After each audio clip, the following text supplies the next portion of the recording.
La Guerra de los 100 Años. Conflicto bélico que duró de 1337 a 1453. Considerada como una de las guerras más sanguinarias de la historia de Europa. Recordada por las historias de traiciones, conflictos familiares, venganzas y la cantidad de sangre que se derramó. Pero principalmente por las figuras históricas que aquí se dieron a conocer. Siendo una de estas, Jeanne de Clisson, de quien hablaremos el día de hoy.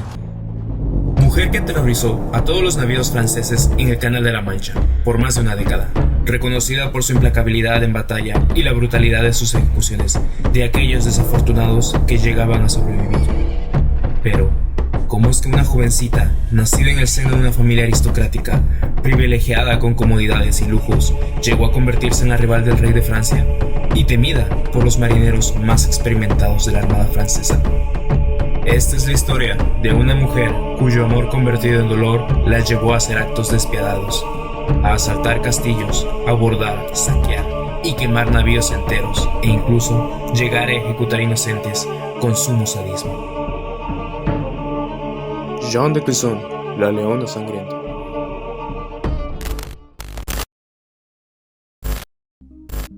Belleville-sur-Vie, 1300. Jeanne de Clisson, cuya riqueza solo sería superada por su indescriptible belleza, fue conocida originalmente como Jeanne de Belleville antes de contraer matrimonio.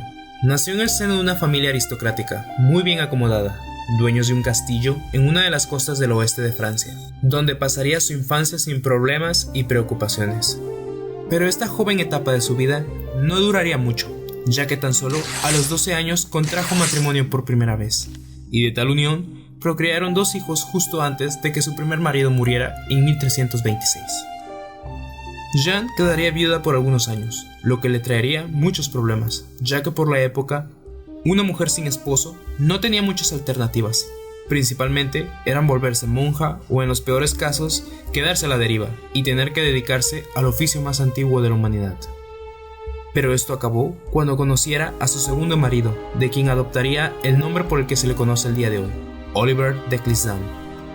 Después de haber sufrido la pérdida de un marido a principios de sus 20s, ella esperaría que esta nueva unión le trajera calma y tranquilidad a su vida y le brindara protección a ella y a sus hijos, tanto moral como económicamente.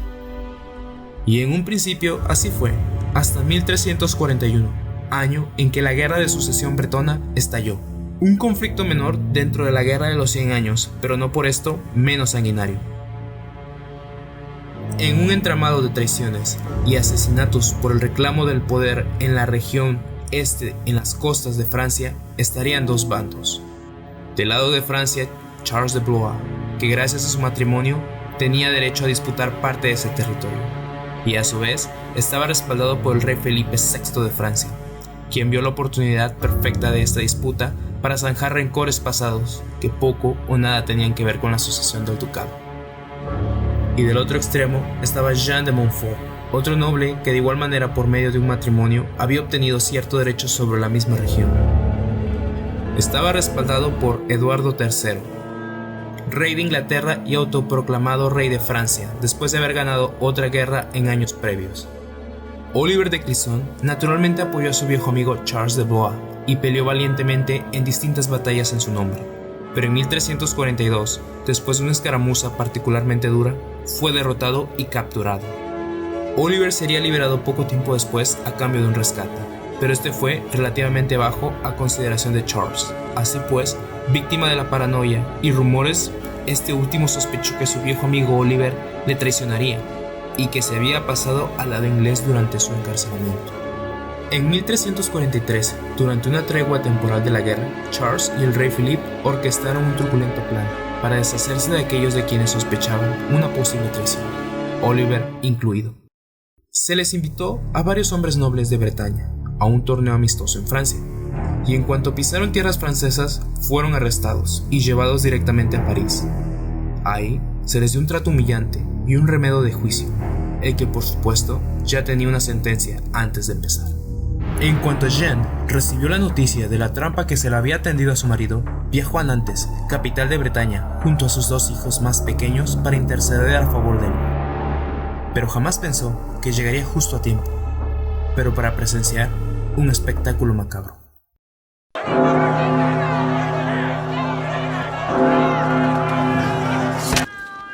Muerte por decapitación fue la sentencia para Oliver y los demás enjuiciados, en la plaza principal de la ciudad frente a una muchedumbre de curiosos. El cadáver de Oliver se le ató a un carruaje y se le llevó arrastrando a París, donde sería colgado a manera de advertencia para cualquier posible traidor. Y la cabeza, en ese mismo instante de la ejecución, se le empalaría en una pica muy alta y se dejaría ante la mirada de horror de todos los espectadores. Todo lo anterior narrado sucedió justo frente a la mirada atónita de Jean y sus dos hijos, mientras les sostenía las manos firmemente. Ese día, algo cambió dentro de Jean. Según testigos, no lloró en ningún momento, no mientras decapitaban a Oliver, no mientras ataban el cadáver al carruaje, ni tampoco cuando colocaban la cabeza en la pica. De sus ojos no cayó nunca ni siquiera una lágrima. Sin quitar la mirada de la cabeza de Oliver, en lo alto de la pica, les juró de manera fría y sin emoción alguna que vengaría a su padre. A partir de ese día, hasta el día de sus muertes o la de ella, serían sus enemigos. Cabe destacar que el mayor de ellos solo tenía 7 años y el menor 5. A Jean se le despojó de casi todas sus posesiones, por orden del rey. No le quedaron más que algunas propiedades de menor valor y algunas de sus joyas personales. Así que para echar en marcha su campaña de venganza, tuvo que vender lo poco que le quedaba. Incluso algunos rumores cuentan que tuvo que utilizar su belleza. Y a cambio de cierto tipo de favores, entre hombres acaudalados, reunió los recursos que aún le faltaban. Preparó un relativamente pequeño ejército, pero con hombres muy bien armados y preparados. Y le declaró la guerra a los nobles que aún apoyaban a Charles de Blois, o tan siquiera simpatizaran con Francia. Su plan consistiría en atacar los puntos estratégicos más importantes que tenían los franceses en la región, y así sacarlos para siempre de Bretaña, asegurando la victoria de Inglaterra. Su primer golpe fue Galois de Ussu, uno de los partidarios más fervientes de Charles de Blois, pero que al parecer no estaba al tanto de los hechos ocurridos. Jean se presentó a las puertas de su castillo junto con un puñado de hombres, pidiendo morada, bajo la excusa que se le había hecho tarde, a ella y a su comitiva, de camino a su morada. Y sin dudarlo por un momento, y quizás dejándose llevar por la fachada de una inofensiva mujer de la nobleza, y en especial tan bella, accedió a dejarla pasar tras sus puertas. Pero ese sería un error muy grave, y el último que cometería. A la siguiente mañana, en el gran castillo de grandes murallas, no quedarían más que ruinas ennegrecidas por las llamas. Los pasillos del castillo se cubrían en sangre y cuerpos mutilados en batalla. Nada podría haber superado en brutalidad aquella escena, exceptuando por los cadáveres desmembrados y empalados en lo que alguna vez fue la entrada del castillo. Durante la noche, Jean junto al resto de sus hombres que aún estaban afuera, se infiltraron, torturaron, mataron y saquearon cualquier cosa que les fuera de utilidad. Dejó únicamente un par de sobrevivientes, con la única condición de que narraran con lujo de detalle todos los horrores que habían sucedido ahí. Los siguientes meses, Jean se movió por toda Bretaña, acechando a la nobleza más allegada de Blois. Y las historias que se comenzaron a esparcir eran cada vez más espantosas, pero a pesar de esto, ella sabía que su más grande enemigo aún estaba lejos de su alcance. Exiliada en Inglaterra por un corto periodo de tiempo, decidió que una forma de darle un golpe aún más significativo a Francia era deshacerse de todos los suministros y mercancías de gran valor que llegaran por mar. Los relatos se vuelven discordantes en esta parte de la historia, ya que algunos afirman que con el poco dinero restante armó 3 navíos, mientras que otros narran cómo personalmente el rey Eduardo III le regaló 3 pequeños barcos, los cuales ella tuvo que encargarse de darles armamento como humildemente pudo. Sea como fuere, de las costas inglesas, 3 naves pintadas completamente de negro, con sus velas rojo sangre, partieron al Canal de la Mancha. Toda embarcación francesa temía al verlas a la distancia, pues ese era su objetivo, imponer el terror, y que aquellos desafortunados que las vieran venir supieran su destino. Su muerte no les llegaría por sorpresa, como alguna vez lo hizo ahora. Torturas, desmembramientos, incineraciones de gente viva, fueron solo algunos de los horrores que Jean dejaba caer sobre sus víctimas. Convirtió un hacha sin filo su arma predilecta para sus torturas, ya que esto alargaba el sufrimiento y la sangre obtenida de los cadáveres se utilizaba para pintar las velas de sus barcos. Se llegó a creer incluso que ella solo era la mente maestra detrás de todo, pero la realidad es que muchos marineros la vieron frente a frente, encabezar los abordajes, lanzarse sin miedo alguno sobre las cubiertas enemigas y pelear espada en mano. Sus crímenes tan atroces llegaron a creerse como leyendas de marineros. Durante algún tiempo a Jeanne se le consideró un mito al nivel del holandés errante. Nadie podía dar crédito que una mujer de la nobleza caída en desgracia tuviera la sangre fría para hacer actos tan barbáricos, pero no podían estar más equivocados. Respetando su vieja tradición, siempre dejó uno o dos sobrevivientes que esparcieran los detalles de sus masacres. Y así pues, fue como llegó a ganarse su propio sobrenombre, la Leonesa de Bretaña, o la Leona Sangrienta. Poco más de una década, la Flota Negra surcó el canal que dividía a Francia e Inglaterra, lo que provocó que de manera irremediable la armada francesa ya no pudiera ignorar más a Jeanne. Tenían que hacer algo en cuanto antes, ya que de manera indirecta las acciones de Jeanne habían puesto la balanza a favor de los ingleses en la toma del ducado bretón. Y las quejas de los mercantes que tenían tratos con el rey de Francia cada vez eran más grandes y podrían provocar revueltas al no poder garantizarles protección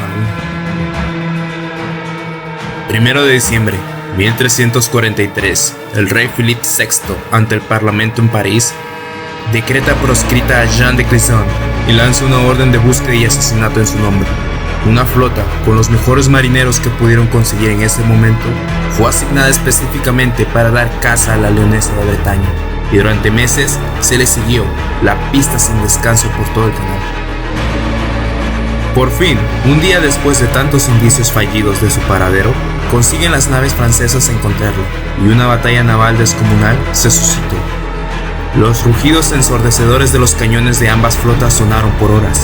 Fragmentos de barco y metralla inundaban las aguas. Sin titubear ningún momento, los hombres de Clisson respondieron fervientemente todos y cada uno de los disparos hechos por la marina francesa.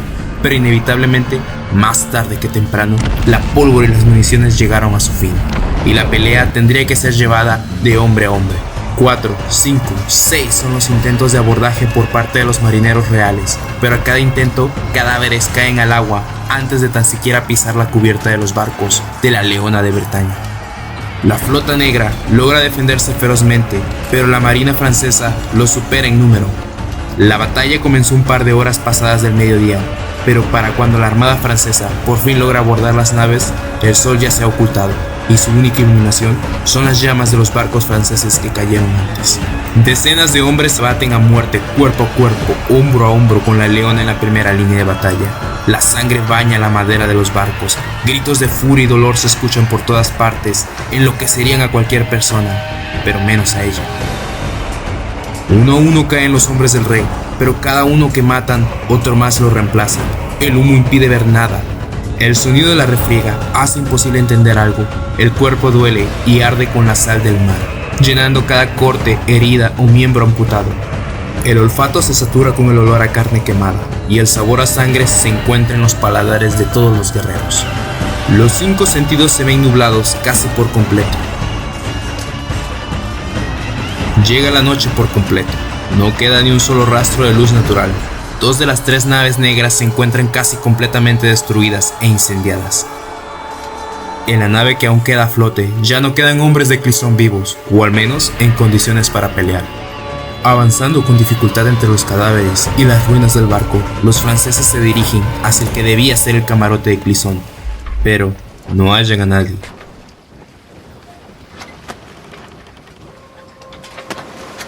A la distancia, casi tan lejos de los barcos que apenas se pueden observar pequeños luceros provenientes de las naves en llamas, se encuentra una pequeña barca, con 6 remeros, y a Jeanne, junto a sus 2 hijos, alejándose lentamente de aquel escenario. En ese instante, solo hasta ese momento, nada importaba ya, ni la humillación, ni el honor, la venganza ni la injusticia. Jeanne ya no era más la viuda despiadada, no era la capitana de la Flota Negra, tampoco la temible Leonesa de Bretaña, ya no más. Solo era una madre indefensa abrazando a sus 2 hijos contra sus pechos, tratando de darles algo de calor, en medio del inmenso océano Atlántico, con sus ropas mojadas que eran una tortura cada vez que el gélido aire las golpeaba. desprovistos de recursos para sobrevivir.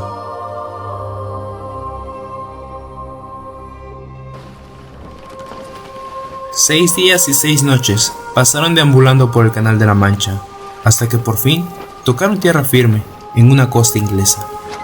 Su hijo mayor pudo soportar las inclemencias del tiempo, pero el menor no pudo correr con esa suerte. Después de un nuevo suceso trágico en su vida, colgó su sombrero el capitán y nunca volvió a surcar los mares. Se le fue recibida como heroína por parte del rey de Inglaterra. Su ayuda no intencional fue gratificada. Y hubieron creencias que quizás ella siempre estuvo de parte de Inglaterra, aunque nunca hubo evidencia de ello. Los detalles de su vida después de la piratería son difusos. La mayoría de historiadores concuerdan que se volvió a casar una última vez con un oficial de la nobleza del ejército inglés y que vivió de manera tranquila y sin problemas en los últimos años de su vida. Muchas cosas quedarían sin saberse de su vida, desde cómo logró tal maestría con las armas y en combate naval, hasta cómo era posible no haber sido detenida nunca ni siquiera por probabilidad. Tampoco se sabe cómo es que pudo continuar viviendo sin haber visto al rey Philip morir. Pero de quien sí se llegó a saber es de su hijo sobreviviente, Oliver V, llegando a destacar en batallas de la Guerra de los 100 Años y continuando en la Guerra de Sucesión Bretona. Temido en combate y aguerrido marinero, sus hazañas fueron igual o quizás más sanguinarias que las de su madre, que llegó a ganarse el sobrenombre El Carnicero. Quizás todos sus años al lado de su madre y sus aventuras por el océano algo tuvieron que ver, pero eso es otra historia.